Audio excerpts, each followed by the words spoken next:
Apesar do conceito técnico de holding ser bem específico, na prática a gente utiliza essa palavra holding para designar qualquer estrutura empresarial utilizada com a finalidade de organizar bens de uma pessoa ou de um grupo de pessoas. Esse grupo de pessoas podem ser sócios que exploram diversas atividades econômicas em conjunto, ou pode ser uma família que possui bens comuns e precisam organizar esses bens e atividades econômicas sob alguma estrutura empresarial.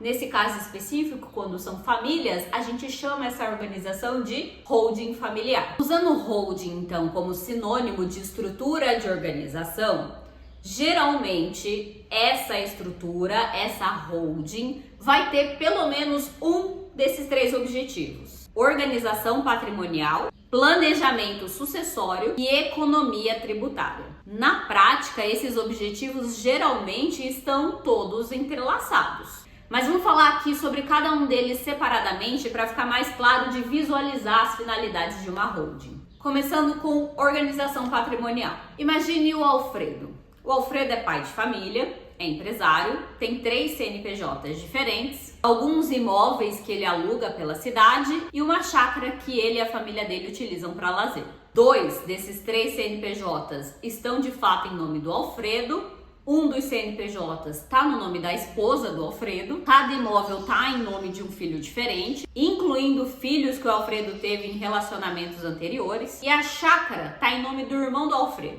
Esse cenário é bem comum, tá? Embora os bens estejam todos fracionados, todos eles foram adquiridos com recursos provenientes do esforço laboral só do Alfredo.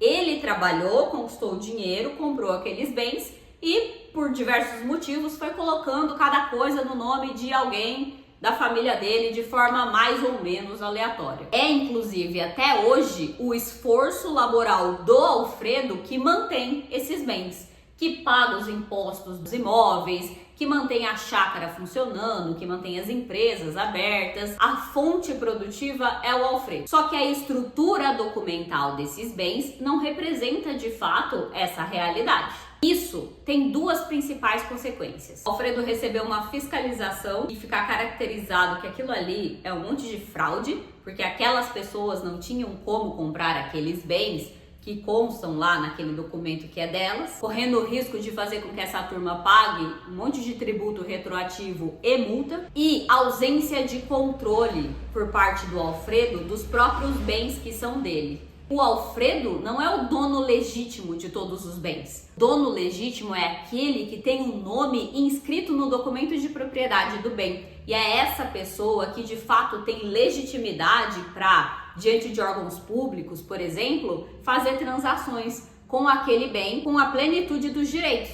Afinal, é dono quem está no registro. Esse é um dos cenários típicos de quem procura constituir uma holding para organizar o seu patrimônio. Como, em regra, a tributação da pessoa jurídica é mais barata do que a da pessoa física, existem exceções, tá? Existem sim casos em que a tributação da pessoa física vai ser mais vantajosa do que a pessoa jurídica, mas essas exceções são minoria e só podem ser checadas no caso concreto.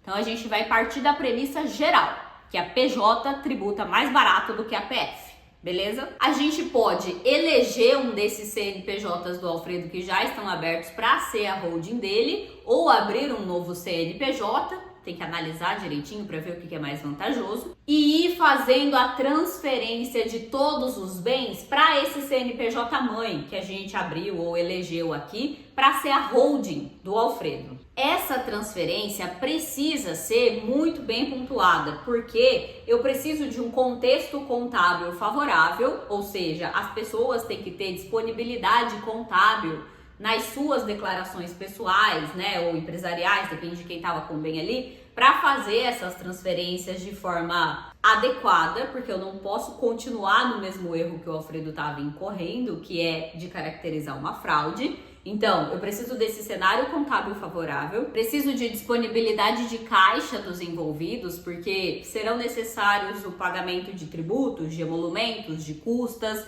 Eu preciso de tempo para fazer isso da forma mais correta possível, eu preciso enfrentar uma infinidade de etapas burocráticas em órgãos administrativos diversos para fazer tudo isso acontecer, junta comercial, cartório, Detran, Instituto de Terras, IBAMA, terceiros, fornecedores que estão envolvidos ali naquelas relações. Esse processo todo de transferência de forma correta, com todas essas variáveis mais ou menos equilibradas, geralmente leva vários meses e eventualmente leva até alguns anos. Mas no final, quando eu tiver transferido tudo aqui para o CNPJ que a gente escolheu, que vai ser a holding do Alfredo, aí de fato ele vai ter total controle, organização e vai poder fazer uma gestão muito mais correta daqueles bens que de fato são dele. Além do fato de sair do risco de sofrer uma autuação por estar com as coisas todas desorganizadas e ter que pagar uma pequena fortuna para o governo por ter gerido mal seus próprios bens. É um processo bastante custoso, pode sair um pouco caro a depender da quantidade de bens, do local e das características específicas do caso, mas no final sempre vale muito a pena porque fica muito mais organizado.